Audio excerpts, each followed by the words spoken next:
Let's now modify the swap function so that you can see the swapped values in the main function. So we go with the same thing, main int x equals to 5, y equals to 10. Now this time I'm going to modify my function as follows. I write void swap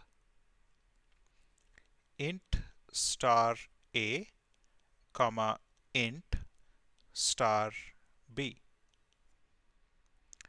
I'll have a printf here which says before swap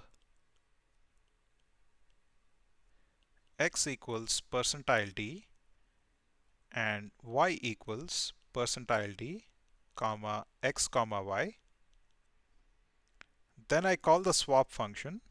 This time, instead of sending the values of x and y, I'm going to send the address of x and the address of y. This is known as a call by address program or a call by reference program, because you're calling the swap function by sending in the address or the reference of x and y. And once my swap is done, I can write after swap x equals percentile d comma y equals percentile d comma x and y. Let's write the swap function. Void swap int star a comma int star b. Now I cannot declare these as regular variables. A and b have to be pointers because I am sending the address of x and the address of y. And when you send the address, you cannot collect it in a regular variable. It has to be a pointer variable. Inside swap, I can write my swap logic.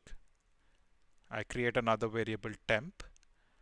Then I say temp equals star a. Then I write star a equals star b. And finally, star b equals temp. Let's see how this works. So I have my initial declarations x equals to 5 and y equals to 10. So let's create a memory map. X has the value 5, let's say at address 1000.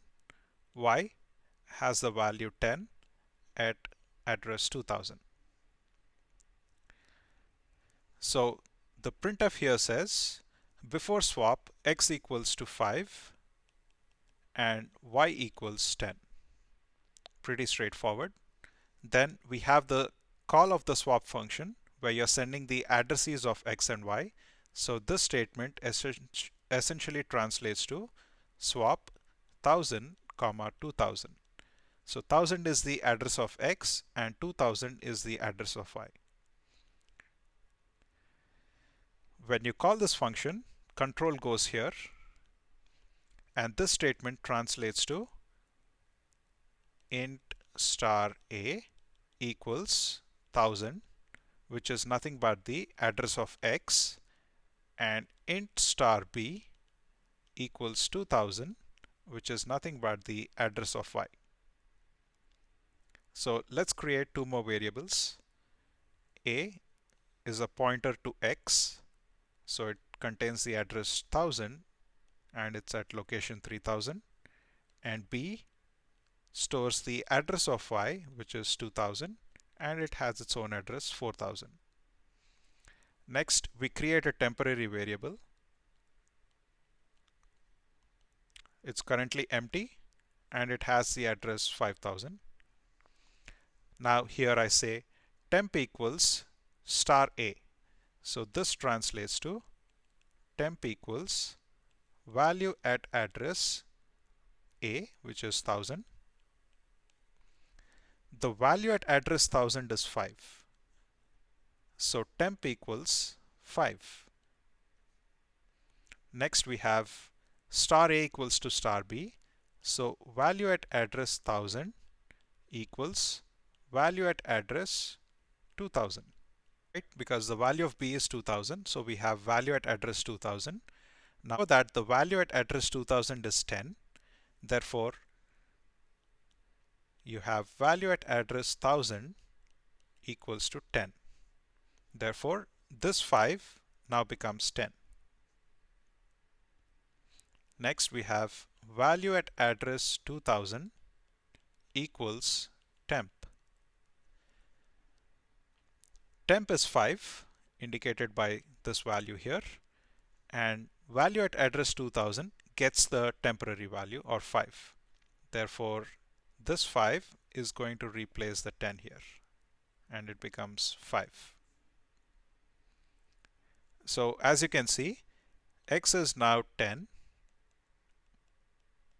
and y is now 5. So using pointer references, you are able to access x and y in the swap function.